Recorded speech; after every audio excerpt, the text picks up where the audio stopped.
Le contexte de cette campagne, c'est l'obsolescence et le plafond de verre qu'ont atteint les KPI standards de marché tels que la complétion et la visibilité.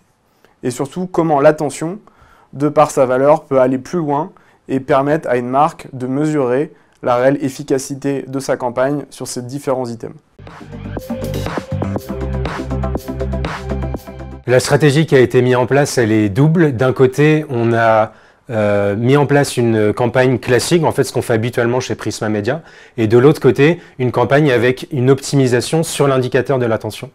Le but, c'était de voir entre ces deux campagnes médias quels allaient être les résultats en termes de performance média. Est-ce qu'on allait avoir une meilleure visibilité avec le pack d'attention, une meilleure complétion sur le format vidéo et une meilleure attention forcément.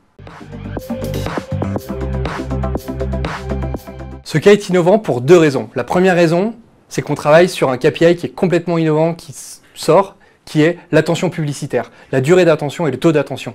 La deuxième chose, c'est que Prisma Media a réussi à intégrer finalement cette métrique, ce KPI à l'intérieur de leur ad server, à l'intérieur de leurs outils et de faire travailler leur algorithme pour faire ressortir finalement deux packages, un package avec attention et un package sans attention.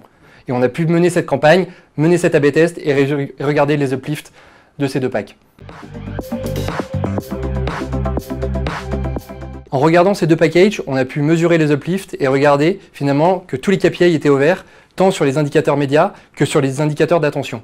Et on est même allé plus loin, comme Intermarché a un site e-commerce, on est allé voir finalement les ventes en magasin générées sur ces deux packs et on voit qu'on a un fort volume de ventes générées à travers le pack de l'attention.